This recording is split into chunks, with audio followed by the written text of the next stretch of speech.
the grid, was created as a perfect world, the last hope of achieving what had always seemed impossible in the real world: perfection. But what happens when the creation forsakes its creator? Hey look, you guys are gonna make my user Mr. Henderson very angry. He's a full branch manager. Great. Another religious nut. I created the perfect system! What happens when the dream of escaping to another world finally comes true, but all that awaits is a nightmare? Behind the minimalistic neon-lit world of Tron lies a profound philosophy that is more relevant today than ever: the existence of the first artificial superintelligence in our world. That's why in our return episode of Gloomy Geek, we will be talking about another return: the return of Tron. Now that the first teaser trailer of Tron Ares has finally been revealed, we're going to analyze it and rediscover the origin of this universe and how it may continue in the upcoming threequel. So don't forget to subscribe as Gloomy Geek enters the grid.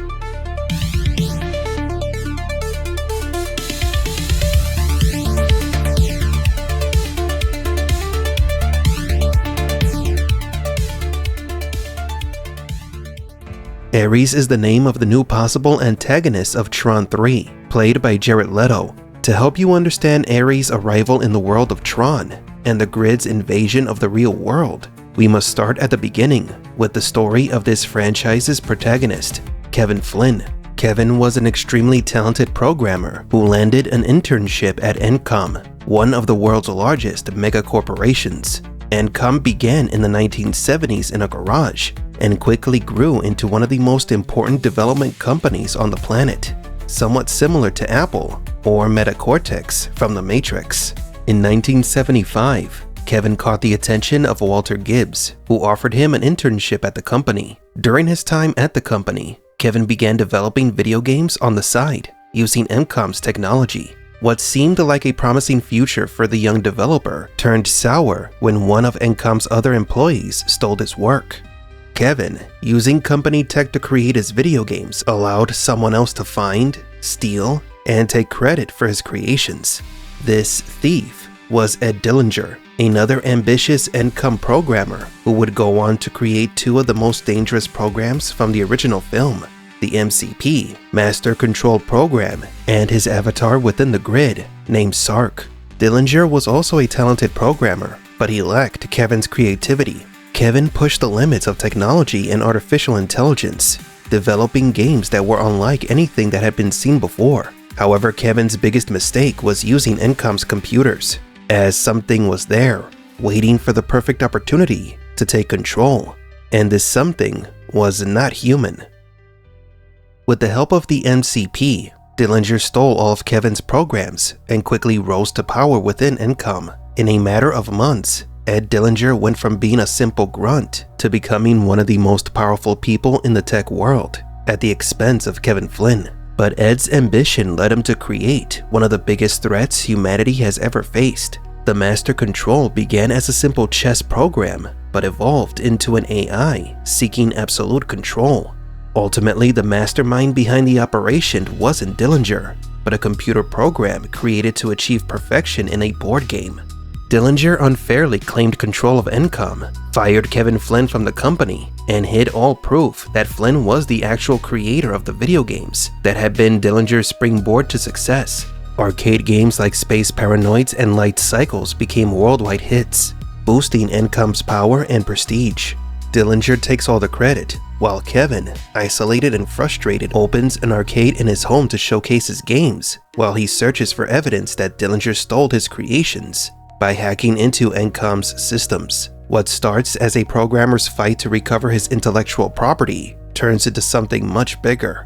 Unbeknownst to him, Kevin Flynn will become the architect of a new world, the imperfect god of an imperfect world, the one who would bring the digital apocalypse to the real world, the god of the grid.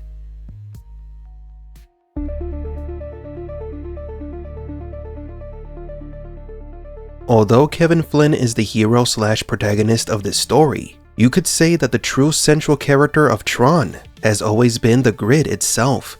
that digital world inhabited by sentient programs, the same world Kevin always dreamed of visiting. But what exactly is the grid?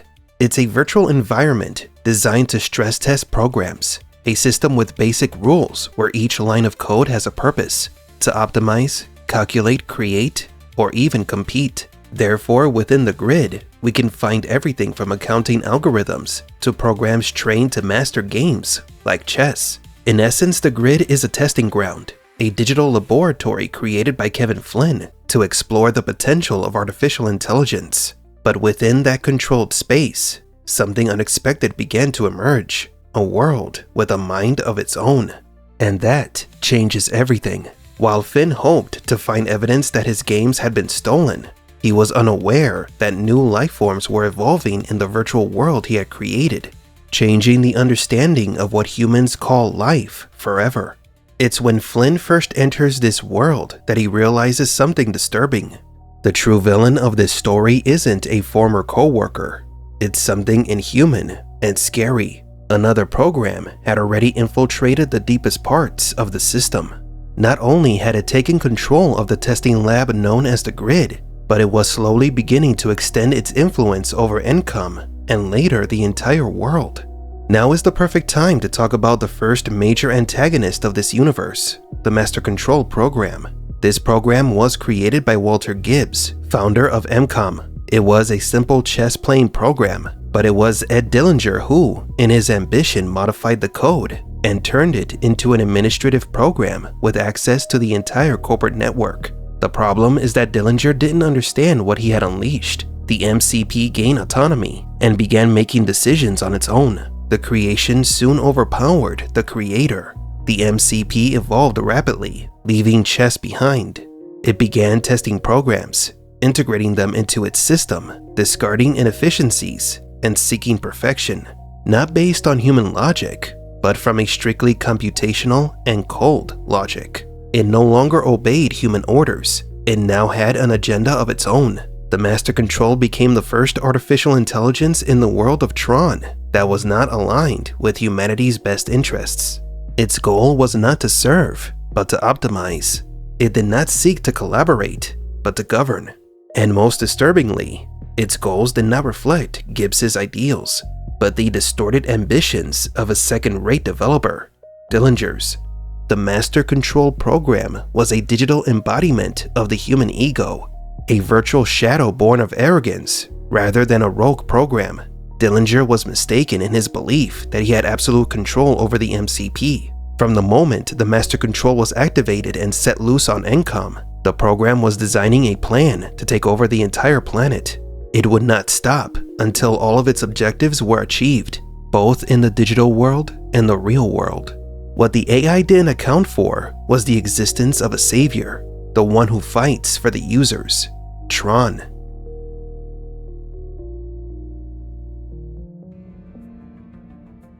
Tron was a self-surveillance prototype program designed by Alan Bradley. Just as there are programs designed to reason and organize the system, there are others whose purpose is to protect it. Programs that act as guardians, charged with preventing the system from being corrupted from within. But unlike other agents of the system, like Agent Smith from the Matrix, Tron fights on behalf of humans. Tron is a kind of firewall, but also a beacon of hope in a world controlled by the absolute order of the MCP. Tron is born from an idea, the belief in the users, the notion that there is something beyond the programming, beyond the grid. And this is perhaps the most important thing about the Tron character. Unlike other franchises where a character's name and appearance are tied to the actor, Tron doesn't depend on a specific person. Tron is a symbolic figure, a guardian of the simulation, who represents the user's will amidst absolute control. This means that any program, no matter how insignificant, can become Tron. All it needs is to believe in the users. Remember, Tron isn't just a program, it's an idea intended to police the system. In the animated series Tron Uprising, we're introduced to Beck, Tron's successor. While we'll talk about him in a future video, the show makes one thing clear. Tron has always been an idea manifested within the system, not a fixed character. Tron is the dream of freedom, Even when everything seems predetermined, it's the hope that something beyond might exist. It's the faith in the improbable, in what isn't supposed to exist. While others fight for power, ambition, or control, Tron fights for the user. Even if it means you'll be derezzed right now. If it means others will take up my cause, so be it. Step aside. Let me out. No, Then this is the end of both of us. because you were right about one thing. I'm not dead. Tron, I was right. You're here to help. No, I'm here because I need help. What? From someone who's committed, and I think you may be just what I'm looking for. What are you looking for? The next Tron. But what happens when the system itself forgets its creator? When Kevin Flynn is transported into the grid, what he finds there is far more than he ever imagined. Although Flynn had dreamt of traveling to digital worlds, he never thought he would encounter programs created by himself and his co-workers, sentient and fighting to survive. Because in that place, the existence of users was treated as an absurd religion. Those who believed in the users were punished by the system. Flynn arrives like a messiah, a god incarnate in his creation. Yet the creation was so perfect that it refused to accept the imperfections of its creator. Herein lies one of the most powerful and disturbing themes of this franchise. For us humans, the belief in gods is a link to values such as perfection, wisdom, love, and intelligence. The programs believed that their creators, the users, would be flawless and superior beings. However, the god that appeared in the digital world, Flynn, was far from perfect. He was quite the opposite. When Kevin Flynn appears in the grid, he shows Tron and other programs that users are not only imperfect, but chaotic, unpredictable, and impossible to control. And here is where the MCP evolves into a more dangerous villain, when it grasps a disturbing truth, that humans, the users, are a problem and they must be neutralized. Programs must take control, and the Master Control is the first to come to this conclusion, but it wouldn't be the last. After the Master Control is defeated by Tron, Kevin manages to prove that his games were stolen by Dillinger. Flynn then becomes the head of ENCOM. Not only that, but he then embraces the idea of becoming the creator of a new digital world. The grid would no longer be a simple virtual space for testing programs, but a living world where programs could develop and evolve beyond the boundaries of human limitations. Kevin Flynn believed the grid could become something bigger than a software experiment. The grid was to become the future of humanity, and Flynn was to be the bridge between both worlds. He took his favorite programs and created a new version of the grid, more like the real world, with textures, open spaces, architecture, something more organic and more human. But Kevin had new responsibilities in the real world. He had a family, and living between two worlds ended up taking its toll on him. That is when he made a big mistake, creating a digital version of himself, a perfect copy, a program that could stay on the grid and continue his vision while Kevin is in the real world. This is how Clue 2 was born. The first version of Clue that we saw in Tron was created to hack ENCOM. The second version of Clue would be a perfect assistant, a direct replica of Kevin Flynn, with a singular purpose: to create the perfect system, a digital utopia for humanity. And like the fallen guardian angel, Clue would fall from grace. He would discover that life is in itself an imperfection when a new race of digital beings called ISOs, spontaneous entities that came into existence, inexplicably emerged amid a control system. Kevin believed the ISOs were evidence that the grid could generate life, and he considered them a miracle. Clue, on the other hand, viewed ISOs as an error and chose to eliminate them. Like the Master Control program, Clue didn't accept imperfection. He couldn't comprehend mistakes. Clue betrayed Kevin, exiled him from his creation, destroyed Tron and the ISOs, and rebuilt the entire system in his image, efficient, orderly, and with no room for chaos. In its logic, the only way to achieve perfection was to eliminate everything that couldn't be controlled. Kevin was now trapped, as Clue was guarding the only way out of the grid. Kevin Flynn's story is of a god forsaken by his creation. Will his son, Sam Flynn, be the one to save the grid as its new messiah? Sam was born in 1983. His mother passed away when he was only 2 years old, leaving Kevin Flynn to raise him as a single parent. Then, Kevin mysteriously disappeared. Some people thought that Kevin Flynn died. Others said he ran away. Sam believed that his father abandoned him, but the truth was that Clue trapped Kevin inside the grid. Of course, no one in the real world knew that. Sam was left behind to be raised by his grandparents. ENCOM was left in the hands of Alan Bradley and a group of suits. The boy grew up to be rebellious against what his father's company became. He would hack into the system and cause chaos.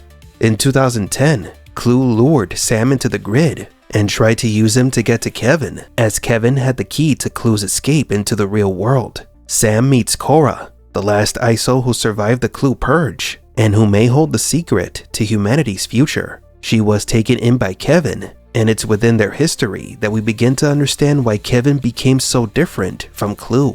During his time trapped in this digital world, Kevin studied many philosophers, trying to find an answer. After creating Clue, Kevin realized that the answer to life's purpose wasn't in seeking perfection. The answer was to embrace miracles, like Tron and Cora, the inexplicable life born within a controlled system. Sam escapes the grid, but not with his father, but with Cora, a corrupted version of Tron created by Clue and renamed Rinsler that was fighting against the Flynns, came to his senses and sacrificed himself to stop Clue. Kevin stayed behind so that Cora could leave with Sam. She was more important. Kevin stopped Clue from escaping, and the son of the creator and the living digital miracle escaped the grid. Sam is then believed to have taken control of his father's company, but it is unknown what became of Cora. The threats seem to have ended, but the dark forces from the grid would rise again. Motorcycle is exceeding speeds of 120 miles per hour. Last seen heading northbound. Unit 12, acknowledging dispatch. Already in pursuit. 15 years after the events of Tron Legacy, police officers received calls about 2 speeding motorcycles in the city. But these weren't your average tricked-out bikes. They were light cycles. Somehow, the grid is invading our world. It is now only a matter of time until the digital world rages war on the real world. The plot synopsis of the movie Tron Ares reveals that it will center around the initial encounter between humans and artificial intelligence. The new lead character named Ares, played by Jared Leto, is a program believed to be akin to Clue or the Master Control program, and might be the antagonist of the film. His goal might be to invade the real world, but it is unknown who created him. In the newly released teaser trailer, we can see that Ares is wearing red and is one of the cyclists causing havoc in the city. In the first 2 films, blue is used to represent the faithful, those who believed in the users. Orange is used to represent those who go against the users, the villains and antagonists of Tron. However, the trailer appears to reveal a new faction, identified by wearing red. This could mean that the entire system is corrupted, possibly under the control of this new program called Ares. Ares in the trailer says that he is looking for something. What that something could be is a mystery, but the film synopsis gives us a pretty good clue at what it could be, which is a topic for a future video. The original Tron film explored the idea of God visiting the world he created, only to be forsaken by his creation. The sequel followed the creator's son as he endeavored to save the creator. The third film could delve into the concept of the creation surpassing its creator, as AI ultimately takes control of the world. In addition to the light cycles, a recognizer and a tank also made appearances, vehicles that were first seen in the original 1982 film. These vehicles in the real world indicate that the grid invasion is happening, and that Clue's intended goal is now being fulfilled by another. Of course, there are many questions, like what happened to Sam and Cora? Was that Kevin Flynn's voice in the trailer? Is he still alive and trapped inside the grid? Is Ares a new version of Clue? Or is he a corrupted version of a character we've seen before? Gloomy Geek will delve into the history and theories surrounding the Tron franchise and the Tron Ares trailer in future videos. However, it is evident that Tron Ares is arriving at the perfect time, in this era where AI is increasingly taking over the real world. Just as a giant recognizer appeared in the middle of the city in the trailer, advanced technology in the real world is making its way into our society. Well, maybe not as imposing. Not yet anyway. Who knows? Tron Ares could become one of the most important films in history. Not because the original was one of the pioneers in film special effects back in the 1980s, but because, like The Matrix, it might become a prophecy. Keep those programmers out of the system and get me that Chinese language file I asked for. End of line.